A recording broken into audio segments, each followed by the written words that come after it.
teman-teman, kembali lagi dengan my YouTube channel. Kali ini sama dengan konten yang kemarin, yaitu masak-masak lagi.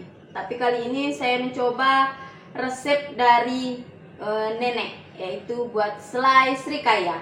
Ini resepnya dari dia. Pas waktu ada acara di rumahnya, saya lihat dia buat selai, jadi saya minta resepnya. Jadi saya coba dulu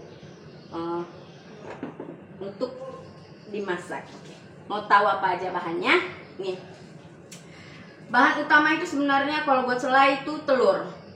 Telur itu bahan dasarnya. Saya menggunakan 4 kuning telur. Saya nggak menggunakan putihnya karena kalau menggunakan putihnya, pas dimasak itu putihnya itu akan keluar, jadi dia akan timbul kayak apa, gumpalan-gumpalan gitu. Jadi saya gunakan putihnya aja. Selanjutnya itu gula putih. Gula putih ini saya pakai 150 gram atau bisa dikurangi. Kalau mau manis bisa ditambah, kalau nggak mau manis bisa dikurangi. Ini saya menggunakan sedang aja. Selanjutnya itu tepung. Saya menggunakan tepung 1 sendok makan. Fungsinya tepung ini supaya mengentalkan srikayanya itu. Kalau nggak ada tepung dia nggak akan mengental gitu. Jadi saya menggunakan tepung. Nggak usah banyak-banyak tepung. Kalau banyak-banyak tepung jadi nggak terasa lemaknya atau nggak terasa telurnya. Selanjutnya itu biasa garam. Garam ini buat menggurihkannya. Saya menggunakan santan kara lagi ya, karena santan kara ini ya santan yang paling praktis dan santan yang ada di sini hanya santan kara. Biasanya juga ada santan yang sasa, tapi di tempat saya itu hanya ada santan kara, jadi ya pakai yang ada aja ya. Dan saya pakai pewanginya itu, kalau kalian punya pandan wangi, kalian bisa menggunakan pandan wangi. Tapi karena saya nggak ada pandan wangi di sini, saya pakai ini, apa namanya ini ya, untuk buat kue itu, untuk pengharum deh. Ini pisang. Ini. Lalu air secukupnya.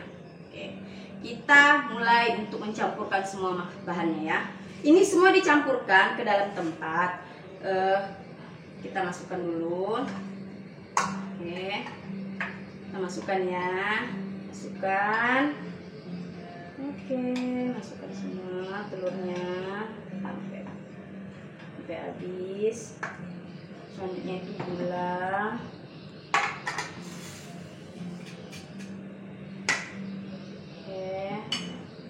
Garam,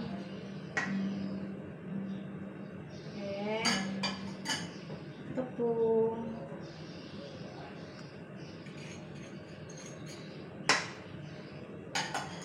jika teman-teman mau lebih kental lagi srikayanya, itu bisa ditambah tepung aja. Tapi karena saya nggak mau terlalu kental, jadi saya pakainya sedikit aja. Karena kalau terlalu kental itu nanti keras dia kalau sudah dingin. Jadi saya pakainya dikit aja. Biasanya itu kan kalau selai-selai di warung atau selai-selai yang ada di pinggir jalan itu, yang terasa itu hanya tepungnya aja ya. Karena mereka banyak menggunakan tepung dan santannya hanya sedikit mereka gunakan. Ya namanya juga orang jualan kan. Jadi mereka mau untung. Ya kalau kita untuk buat di rumah ya kan, untuk makan sendiri harus dibuatnya yang lebih enak. Jadi saran saya, biasa juga telurnya juga itu. Biasa telurnya mereka hanya pakai 1. Saran saya telurnya itu pakai banyak juga bagus. Karena telur itulah untuk apa? Mengenakkan dia dan santannya. Ini diaduk ya sampai ini diaduk sampai tidak ada gumpalan. Karena dimasak nanti kalau masih ada gumpalan pas dimasak itu dia tidak akan hilang gumpalannya. Jadi sebelum dimasak itu hilangkan dulu gumpalannya supaya mudah pas memasaknya. Oke, kita aduk dulu sampai benar-benar tercampur rata.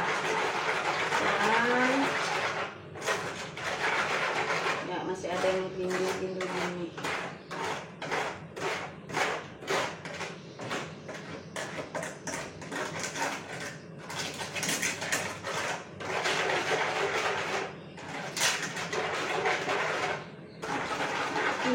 adalah selai yang enak yang pernah saya rasakan, yang dibuat sama nenek saya.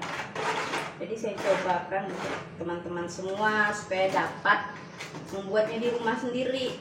Nggak perlu beli lagi, bahannya juga mudah, tapi rasanya enak. Kalian tinggal beli pisang, kalian goreng sendiri dan dimakan menggunakan selai. Enak kali tuh.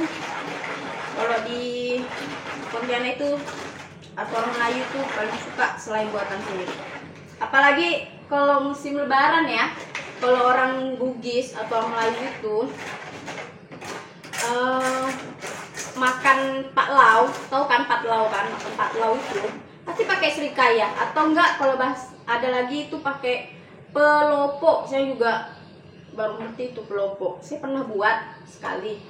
Tapi nanti coba ya, kalau ada teman-teman yang ingin saya buat resep pelopo atau resep-resep yang lainnya, komen saja di bawah supaya saya bisa membuat supaya ada inspirasi lagi untuk membuat makanan selanjutnya atau resep-resep yang lain. Bisa juga untuk masakan, saya juga bisa. Tinggal kalian sebutkan aja kali saya mau masak apa. Pasti, insya Allah, nggak pasti ya, insya Allah saya buatkan. Kalau saya ada waktu. Di sini susah teman-teman, soalnya kita mau ke pasar atau ke warung itu jauh. Jadi mau belanja itu nggak ada ya. Oh ya lupa, ini kita tambah air ya. Airnya secukupnya aja, jangan banyak-banyak. Oke, setelah ini baru kita masak. Kita tunggu ya masaknya. Bye bye. Ini baru kita masak ya. Udah kita masukkan nata. Ini harus diaduk terus ya teman-teman. Kalau nggak diaduk nanti ada yang menggerindil begitu, karena kan kita menggunakan tepung dan telur ya. Nanti telurnya masak dulu, yang lainnya belum masak. Jadi kita tunggu, harus aduk sampai dia mengental. Oke, sampai dia mengental kita aduk seperti ini. Ya, kalau tidak menggunakan putih telur itu bersih, dia bagus ya. Tapi kalau kita menggunakan putih telur, nanti pas sudah masaknya itu akan timbul putih-putih ya, karena telurnya itu kan karena putih telur itu kan nggak bisa bercampur dengan air. Ini proses mengadukannya. Oh ya, apinya jangan terlalu terlalu besar ya. Kalau apinya besar itu nanti cepat gosong. Sedang-sedang aja apinya. Ini sudah mendidih ya, hampir mengental. Lihatlah serikayanya, halus kan? Halus dan tidak terlalu kental. Udah mendidih sedikit ini, kecilin apinya dan terus diaduk. Dia mengental supaya tidak gosong bawahnya ya. Lihat.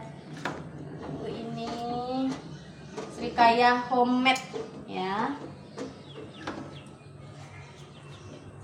Ini anak-anak suka ini kalau dipakai makan pakai pisang. Kalau ada roti, pakai roti enak. Oke, ini sudah mendidih ya dan sudah matang.